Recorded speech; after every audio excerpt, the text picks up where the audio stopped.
విజయవాడ, శ్రీశైలం, అన్నవరం ఇలా అన్నీ కూడా ఫ్రీగా తిరగచ్చు, ఎవరైనా టికెట్ అడిగితే నా వీడియో చూపించండి అని గొప్పగా చెప్పిన చంద్రబాబు నాయుడు ఈరోజు ఫ్రీ బస్ ఇవ్వకుండా మహిళల్ని ఎలా ఫోర్స్ చేస్తున్నారో అందరూ కూడా కళ్ళారా చూస్తున్నారు.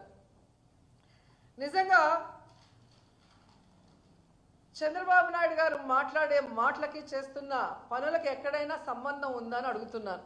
అధికారంలో రావటానికి ముందు ఏం మాట్లాడారు, అధికారంలోకి వచ్చాక ఏం మాట్లాడుతున్నారు? మేము సూపర్ 6 ఇద్దామనుకున్నాము, బయట నుంచి చూస్తే చాలా ఈజీగా ఇచ్చేయచ్చు అనుకున్నాము, కానీ ఈరోజు ఇవ్వటం చాలా కష్టంగా ఉంది అంటున్నాడు. చంద్రబాబు నాయుడుకి సూటిగా చెప్తున్నాను, నీ వల్ల ఈ రాష్ట్ర ప్రజలకి సంక్షేమం అందించడం చేత కాకపోతే మీరు సీఎం కుర్చీలోంచి దిగిపోండి, జగనన్నని కూర్చోబెట్టండి, ఇచ్చిన ప్రతి వాగ్దానాన్ని ఎలా నెరవేర్చాలో జగనన్న చేసి చూపిస్తాడని కూడా ఈ సందర్భంగా తెలియజేసుకుంటున్నాను. ఇవ్వాలన్న మనసు మీకు లేదు, ప్రజలంటే అసహ్యం, రాష్ట్రం అంటే అసహ్యం, కేవలం అధికారం మాత్రమే మీకు కావాలి. దానికోసం ఎన్ని అబద్ధాలైనా చెప్తారు, ఎవరి కాళ్ళైనా పట్టుకుంటారు. అధికారంలోకి వచ్చాక ఏ విధంగా మాట్లాడతారనేది మరోసారి ప్రూవ్ చేశారు. అండ్ ఎన్నికల ముందు చాలా గొప్పగా చెప్పాడు, నేను అప్పులు చేయను, సంపద సృష్టిస్తాను అని చెప్పాడు. కానీ ఈరోజు మీరు చూస్తే దాదాపుగా ఒక్క సంవత్సరంలోనే, అధికారంకి వచ్చిన ఒక్క సంవత్సరంలోనే 1,52,000 కోట్ల రూపాయలు అప్పు చేశారు. అంటే ఇదేనా మీ విజనరీ? ఇదేనా మీ సమర్థత?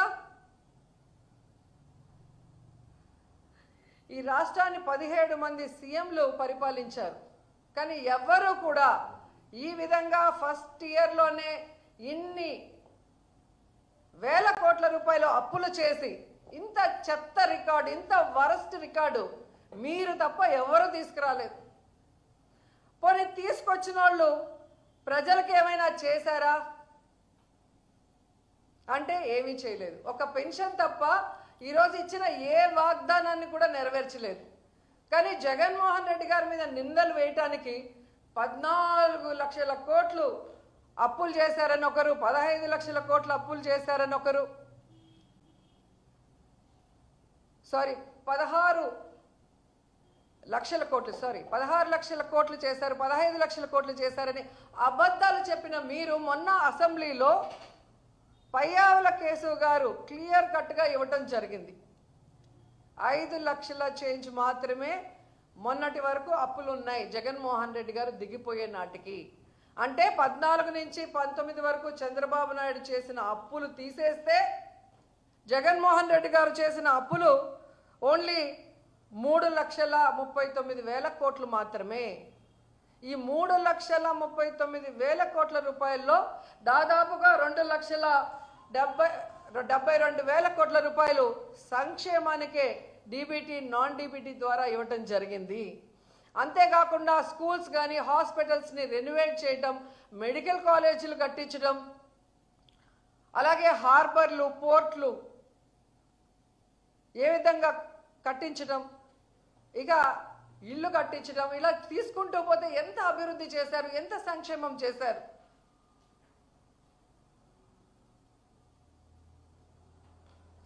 ఎంత బాధాకరం అంటే తమకి ఛానళ్ళు, పచ్చ ఛానళ్ళు ఉన్నాయి కదా అని అబద్ధాలని ఏ విధంగా అందంగా నూరి ప్రజల మీద పోశారు. అవి నమ్మిన ప్రజలు ఈరోజు నట్టేట మునిగిపోయి ఏ విధంగా ఏడుస్తున్నారో రాష్ట్రంలో ఎక్కడికి పోయినా స్పష్టంగా కనిపిస్తుంది. ఏ రోజైతే చంద్రబాబు నాయుడు ముఖ్యమంత్రి అయ్యాడో ఆ రోజు నుంచి రాష్ట్ర ప్రజలకి కష్టాలు, కన్నీళ్లు తప్ప మరొకటి లేదు అనేది స్పష్టంగా అర్థమవుతుంది. ఎందుకంటే ముఖ్యంగా రైతులు ఖరీఫ్లో కరువు, ఇప్పుడు రబీలో కరువు. ఈవీఎంలన్నీ మేనేజ్ చేయగలిగిన చంద్రబాబు నాయుడు కరువుని మేనేజ్ చేయలేకపోతున్నాడు. ఆయన ఎప్పుడు వచ్చినా ఏ విధంగా కరువుతో జిల్లాలు రైతులు ఎలా అల్లల్లాడిపోతున్నారో మనం కళ్ళారా చూస్తున్నాం. ఈరోజు రైతులకి రైతు భరోసా లేదు, గిట్టుబాటు ధర లేదు. కరువు వస్తే దానికి కాంపెన్సేషన్ లేదు. ఈ విధంగా రైతుల్ని మోసం చేస్తూ ముందుకు వెళ్తున్నారు. అండ్ సిగ్గు లేకుండా ఎన్నికల ముందు లోకేష్ గారు చేసిన కామెడీ పాదయాత్ర 2 రోజులు చేస్తే 2 రోజులు రెస్ట్. ఆ పాదయాత్రలో పెట్రోల్ బంకుల దగ్గర సెల్ఫీలు తీసుకోవటం, సూపర్ మార్కెట్ల దగ్గర సెల్ఫీలు తీసుకోవటం, సబ్ స్టేషన్ల దగ్గర సెల్ఫీలు తీసుకోవటం, మేము కరెంటు పెంచము, మేము పెట్రోల్ డీజిల్ పెంచము, నిత్యావసర వస్తువుల ధరలు పెంచము అని చెప్పి గొప్పగా చెప్పుకున్నారు.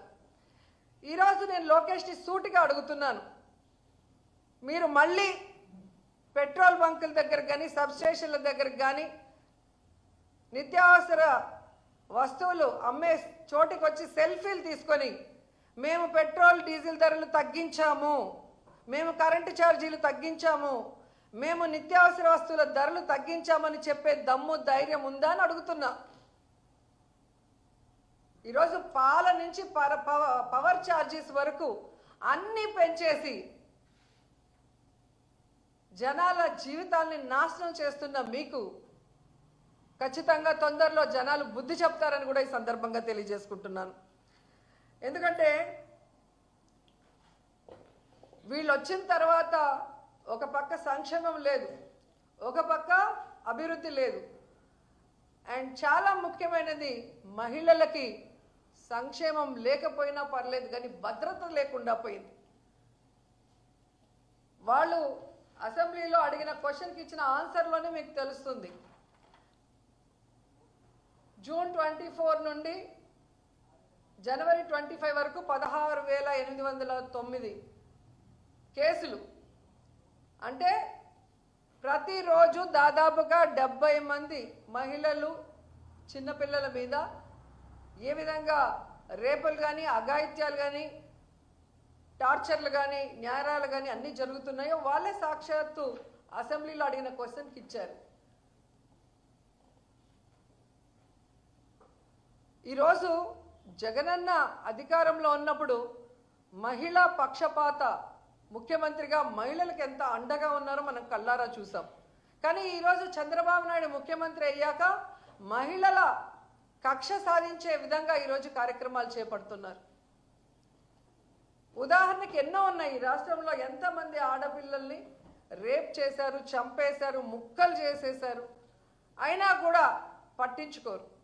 ఎక్కడికి ముఖ్యమంత్రి కానీ, డిప్యూటీ కానీ, హోంమంత్రి కానీ రావటానికి కూడా మనసు సహకరించదు. ఎందుకు ఇవన్నీ జరుగుతున్నాయి అంటే వీళ్ళు విచ్చలవిడిగా ఈరోజు మద్యాన్ని ప్రవహింపజేయటమే. ఎక్కడ చూసినా బెల్ట్ షాపులు, గంజాయి, డ్రగ్స్ ఈ రాష్ట్రంలో ఉన్న యువతని నాశనం చేస్తుంది. ఆ యువత చేతిలో ఈరోజు ఆడపిల్లలు బలి అవుతున్నది నిజం కాదని అడుగుతున్నా. సాక్షాత్తు ముఖ్యమంత్రి ప్రాతినిధ్యం వహిస్తున్న కుప్పంలో కానీ, హోంమంత్రి ప్రాతినిధ్యం వహిస్తున్న వైజాగ్ ప్రాంతంలో ఈరోజు ఎకరాలకు ఎకరాలు గంజాయి పండిస్తుంటే ఏం చేస్తున్నారని అడుగుతున్నా. 100 రోజుల్లో గంజాయి లేకుండా నిర్మూలిస్తామన్న మీరు ప్రాతినిధ్యం వహిస్తున్న చోట ఇంత గంజాయిని పండిస్తూ ఈ విధంగా బెల్ట్ షాపుల్ని పెట్టించి విచ్చలవిడిగా మందు సరఫరా చేస్తూ కొత్తగా డ్రగ్స్ను కూడా తీసుకొచ్చారు. సాక్షాత్తు ముఖ్యమంత్రి గారు నివాసం అంటున్న గుంటూరు ప్రాంతంలోనే ఈరోజు డ్రగ్స్ దొరుకుతున్నాయంటే వీళ్ళు ఏం పరిపాలిస్తున్నారని నేను అడుగుతున్నాను. వీటి వల్లే కదా ఆడవాళ్ళ మీద ఇన్ని అఘాయిత్యాలు జరుగుతున్నాయి. మొన్నటికి మొన్న మనం చూసాం కిమ్స్లో ఫార్మసీ స్టూడెంట్ని ఆ ఏజీఎం దీపక్ అనేవాడు ఎలా బ్లాక్మెయిల్ చేశాడు, ఎలా అమ్మాయిని లోబర్చుకున్నాడు, ఎలా అమ్మాయిని వాడుకున్నాడు. ఈరోజు ఆ అమ్మాయి ఆత్మహత్య చేసుకునేదానికి ఎలా కారణమయ్యాడో కళ్ళారా మనం చూస్తున్నాం. మార్చి 23వ తేదీన జరిగితే సూసైడ్ అటెంప్ట్ 3 రోజుల వరకు ఆ కేసుని ఎలా నీరుగార్చాలన్న ప్రయత్నమే ఈ ప్రభుత్వం చేసింది. ఎందుకంటే హాస్పిటల్ చంద్రబాబు నాయుడు సామాజిక వర్గానికి ఆయనకు కావాల్సిన మనిషిది. ఆ ఏజీఎం దీపక్ తెలుగుదేశం పార్టీ నాయకుడు. సో వాళ్ళని కాపాడటానికి ఆ తల్లిదండ్రులకి కడుపు కోత మిగిల్చే విధంగా ఆ కేసును నీరుగారుస్తూ ఆ అమ్మాయిని అదే హాస్పిటల్లో ట్రీట్మెంట్ చేస్తున్నట్టు నటించడం అనేది దురదృష్టకరం. ఈరోజు స్టూడెంట్స్, మహిళా సంఘాలు, వైఎస్ఆర్సీపీ అందరూ కూడా పోరాటం చేశాక ఏదో తూతూ మంత్రంగా అరెస్ట్ చేశారు. కానీ ఎందుకు ఈ రోజు వరకు ఆ హాస్పిటల్లో ఉన్న సీసీ ఫుటేజ్ని బయటికి ఇవ్వలేదు అని అడుగుతున్నా. పాస్టర్ గారి విషయంలో వాళ్ళ ఇష్టానికి అక్కడ ఒక సీసీ ఫుటేజ్, ఇక్కడ ఒక సీసీ ఫుటేజ్ అని చూపిస్తూ ఎలా కేసులు డైవర్ట్ చేయాలనుకుంటున్నారో మనం కళ్ళారా చూసాం. అలాగే అనేక కేసుల్లో మనం చూసాం కేసులు డైవర్ట్ చేయడానికి ఎలాంటి సీసీ ఫుటేజ్లు వీళ్ళు బయటికి ఇస్తారని. కానీ ఈరోజు వాళ్ళ హాస్పిటల్లో ఆ అమ్మాయి చావు